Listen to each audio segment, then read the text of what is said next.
Turn to your neighbor and tell him or her neighbor. Come on, you can do this. Say, neighbor, Jesus loves you. Neighbor, I love you too. Yeah. If you sat next to your crush, after church you can say what the preacher said in church. I really meant it. If you sat next to your boyfriend or girlfriend, good for you. If you sat next to your husband or wife, good. If you sat next to somebody of the same gender, don't overthink. Let brotherly love abound. My name is Eric McGondi, and I want to thank the chaplain, Dr. Duncan Mumbo, and his office for sharing with me the privilege of speaking tonight. I will ask us to stand. Let us stand. Let us stand. We can stand. I'll ask us to stand as we turn in our Bibles in the book of John chapter 5. As we turn to our Bibles in the book of John chapter 5. Thank you so much, Solwin, as you have sung well. God bless you. I'll read from the New International Version, John chapter 5. Sometime later, Jesus went up to Jerusalem for one of the Jewish festivals. Now there in Jerusalem, near the Sheep Gate, a pool which in Aramaic is called Bethesda, and which is surrounded by 5 covered colonnades. Here a great number of disabled people used to lie: the blind, the lame, the paralyzed. One who was there had been an invalid for 38 years. When Jesus saw him lying there and learned that he had been in this condition for a long time, he asked him, "Do you want to get well?" "Sir," the invalid replied, "I have no one to help me into the pool when the water is stirred. While I am trying to get in, someone else goes down ahead of me." Then Jesus said to him, "Get up, pick up your mat and walk." At once the man was cured. He picked up his mat and walked. The day on which this took place was a Sabbath, and so the Jewish leaders said to the man who had been healed, "It is the Sabbath, and the law forbids you to carry your mat." But he replied, "The man who made me well said to me, 'Pick up your mat and walk.'" For the time that is ours today, I would like to speak on the subject, I have no man. I have no man. Let us pray. Heavenly Father, thank you for gathering us here. We hope to hear a word from you tonight. We have asked you trusting and believing in Jesus' name. Amen.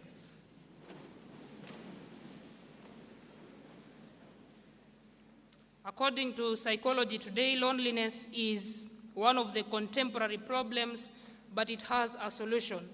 I was actually reading an article today in Healthline, and it said that it is really possible to feel lonely in a crowd. You may be where many people are, but you feel lonely. If you already have plenty of people around you in your life and still feel lonely, you might want to consider the quality of those interactions with those people. What does time you spend with others look like? If you simply exist together without really connecting, your interactions probably will not fulfill your social needs. It is possible to be in a crowd and still feel lonely. This echoes the cry of the invalid, just as we have read, "I have no man, I have no friend." He lay beside the pool where other people were there and were sick, where other people were there to aid the sick get into the pool, yet he had no man. The Bible tells us that in Jerusalem, near the Sheep Gate, there was a pool covered with 5 colonnades, which in Hebrew is called Bethesda. On these walkways lay a great number of sick, the blind, the lame, and the paralyzed. Now, my version, NIV, omits part of number 3 and the entire section of verse number 4, actually. It omits part of number 3 and the entire section of verse 4. I will start by explaining why it is not there in my version. This is because while the Bible was being copied, while the original manuscript was being copied, it was being copied by people called copists. And at times, as they were copying the Bible, they would insert their own comments. And later, when other people were copying the work of the copist, they would insert the comments of the copist as if they were actually part of the verses. This does not occur in very many verses, not in very many translations, but at times you may find a verse missing here and there. It is not because Illuminati wants to dilute Christianity.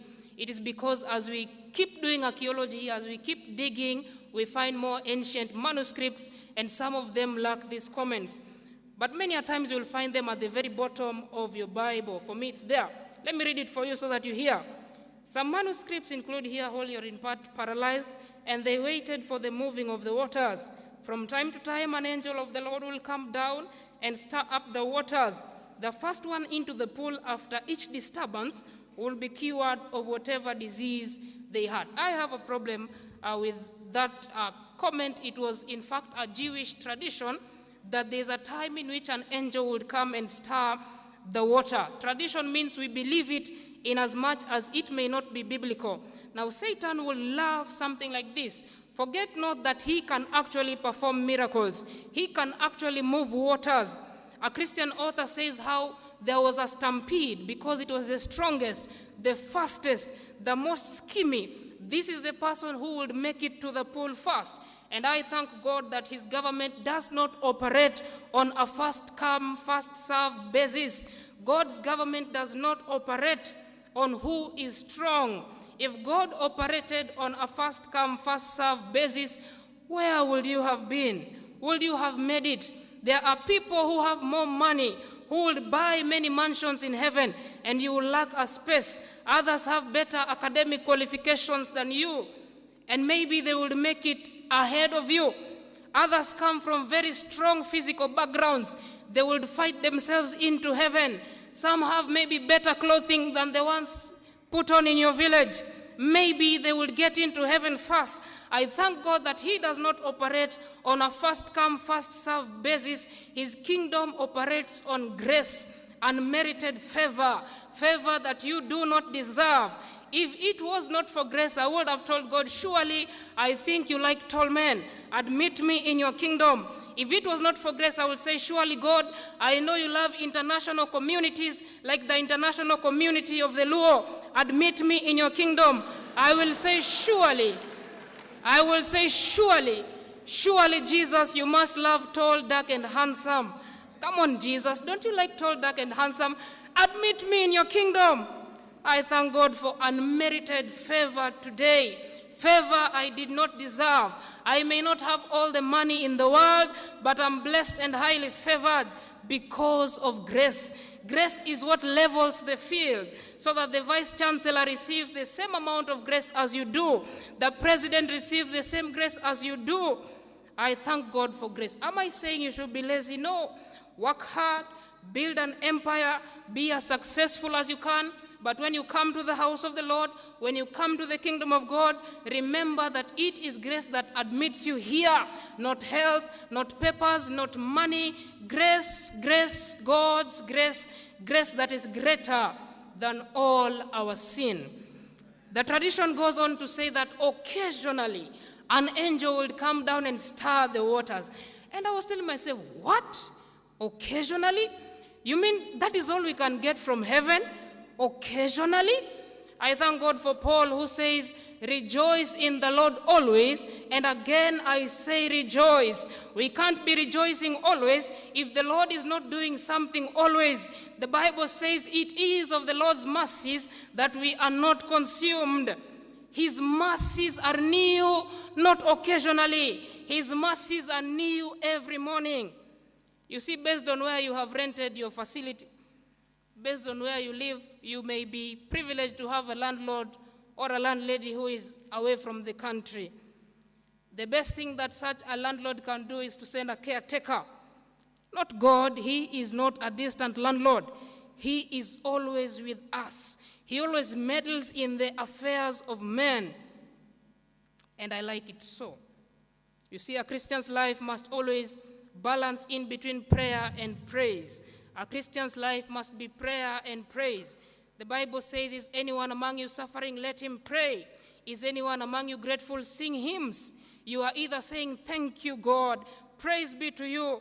You are either saying, God, you are great, or you are saying, God, save me. God, help me. God, do it. I thank God that he does not show up occasionally. Yes, you may be praying for something huge that has not yet come to be, but you can't tell me that this week God did absolutely nothing good to you. Rejoice in the Lord always, and again I say rejoice. Now Jesus asked this invalid man a rhetoric question. The question is, do you want to get well? This is a question not to inspire faith, because the invalid man does not know Jesus. This is a question to capture his attention. I mean, what do you mean? I do want to get well. In fact, come here, let me tell you a story. I have no man to put me in the water. He had been in this state for a very long time that despair had become second nature. You can suffer for a very long time until despair becomes your second nature. You may have been sick for a very long time until despair becomes second nature. You think the word healing in the Bible has lost its meaning. It has become an impossibility to you. You may be poor for a very long time until despair becomes second nature. Do you want to get well are the words of Jesus. The words, how much do you want to pay us? These words are an impossibility to you because you have experienced poverty for a very long time. You may be academically invalid for quite a while. That despair becomes your second nature. You see, the GPAs you have been getting, they not only shock the department, they also shock you. They also mesmerize you. Jesus is asking, do you want to get well? Do you want to get a first class? You may be single for quite a while. You may be single for quite a while until despair becomes second nature. That the day a gentleman approaches you, you may think he is mistaken. He must have gotten the wrong address, wrong WhatsApp number, wrong TikTok account, wrong neighbor in church. That the first time a lady looks your direction, you think she's wondering why your clothes look funny. Or do you want to get a life partner? This may seem to be impossible. Hey, you may be an addict for quite a while. So much so that as you budget for maize flour, as you budget for vegetables, as you budget for oil, you also budget for gin chrome, you also budget for marijuana, you also budget for shash. Do you want to be free from addictions of all sorts? Free from pornography and masturbation, free from moral impurity? This may seem to be impossible, but I thought I should remind you that with men this may seem impossible, but with God nothing shall be impossible. With God, length of suffering does not matter. Whoever the Son sets free, that person will be free indeed. Two more lessons. I wish I would be here longer. See, the invalid proceeds to cry to Jesus as to why he cannot get well.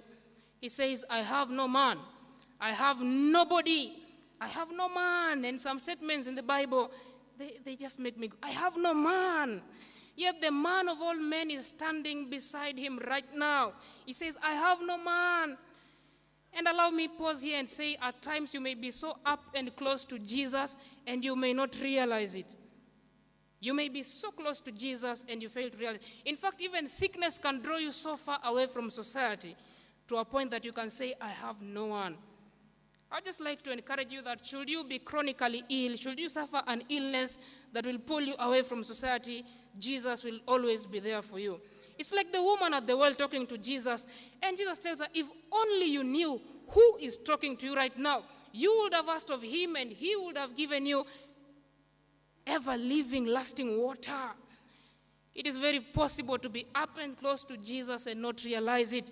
It is very possible to be here for many years. Here at UEAB, students will move out of this campus, and some of them will never have known Jesus. Some of them will never have known that Jesus was here in church services, in sermons, in fellowship, and even in the classrooms. I have no man.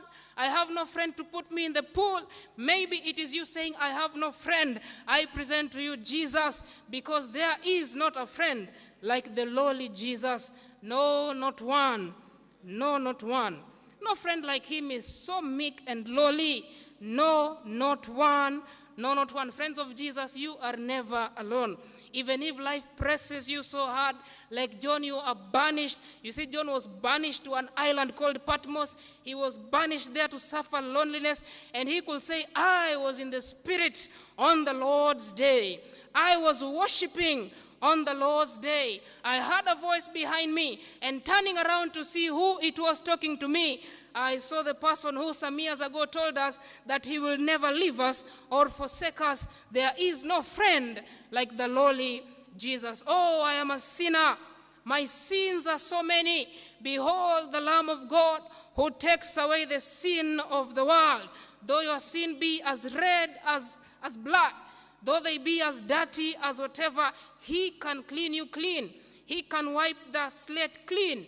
Nothing is too hard for the Lord to do. Not even your sins are too big for him to forgive and to cleanse you and to turn you around and to give you a new life and to make you a living testimony that whoever looks at you wonders.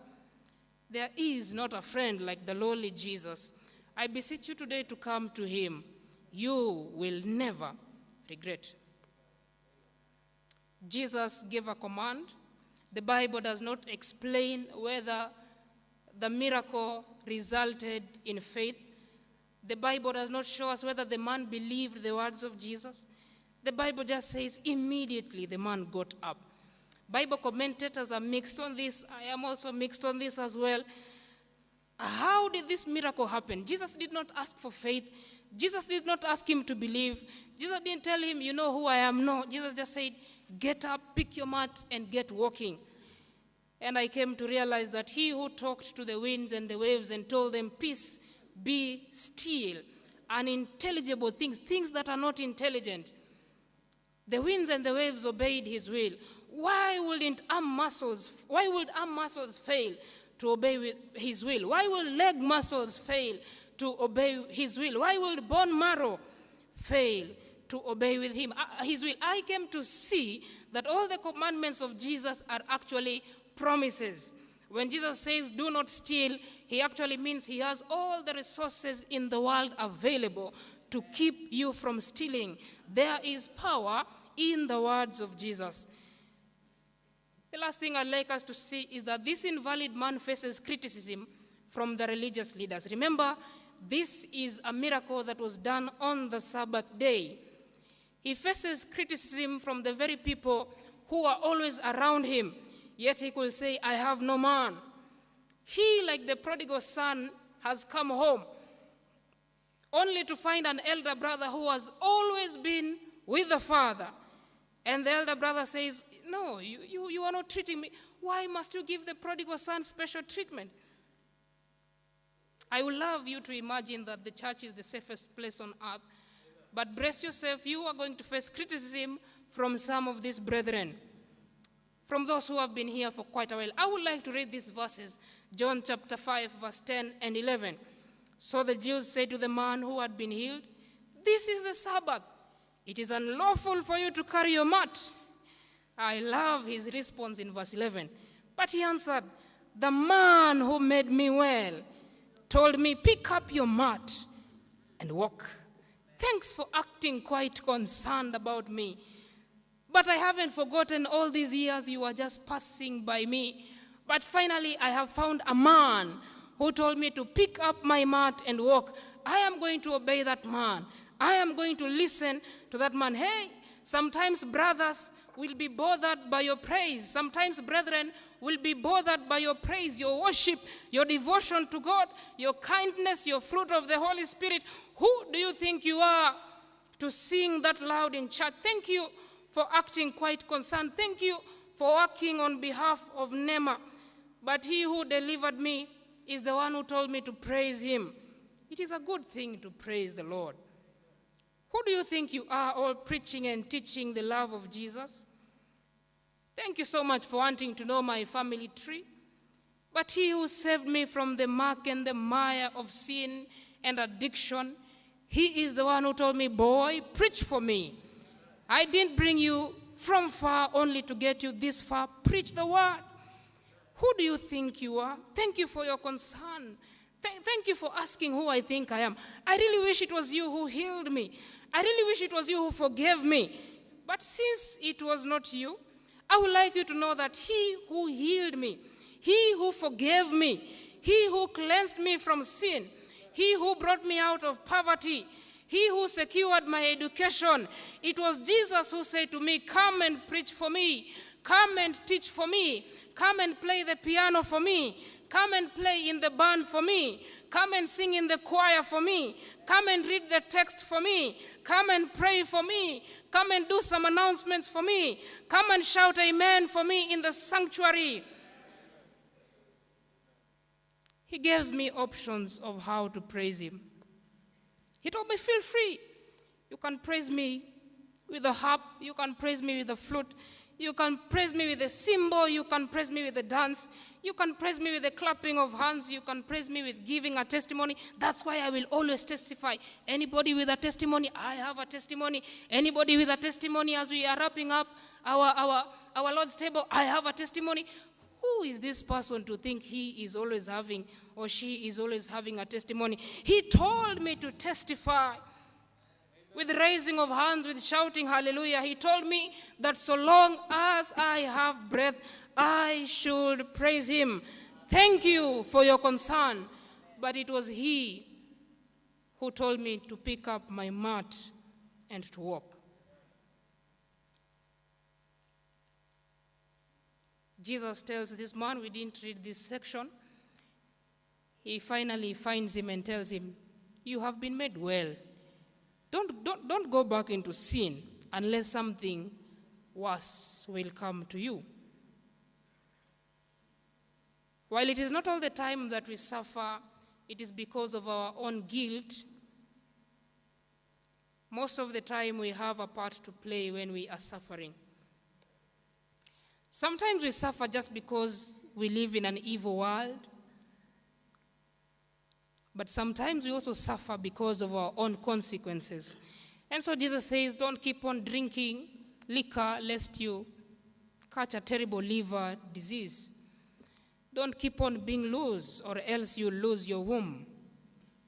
Don't keep on sinning unless something worse comes upon you. My task here today is finished.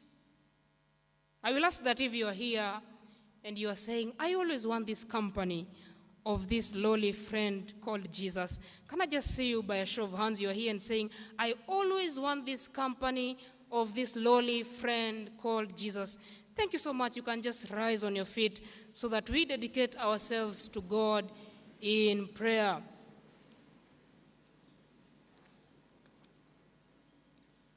Now, I will always say that if the Holy Spirit has been speaking to you to give your life to Jesus Christ, maybe through the step of water baptism, being submerged right here, always feel free to visit the chaplaincy office. And we have men and women of God who will lead and guide you on how to give your life to Jesus Christ. Let us believe and pray. Heavenly Father, we are grateful for the story of the invalid man who was lying by the pool at Bethesda. We thank you that inasmuch as the Bible has not named him, his story is relevant and we can relate to his story. It is true that we may also not be known in this world, but we are sure that our stories are relevant. Thank you so much for unmerited favor. Thank you for admitting us into your kingdom just because you're good, not because we have done something marvelous, but just because of your goodness, and we thank you for that. Thank you for pronouncing a healing on the areas in life which we thought we would never have healed. And standing right here is someone who is facing a very difficult problem. Lord, how I pray you may give him or her a token of healing sent from the throne of grace. We lifted our hands and said we always want the company of this lowly friend called Jesus. May this be true until the day that faith will be turned into sight and we will be able to see you face to face, and at last we will be with you, our friend, forever. Keep blessing us, keep leading us. We have asked you trusting and believing in Jesus' name. Amen. God bless you.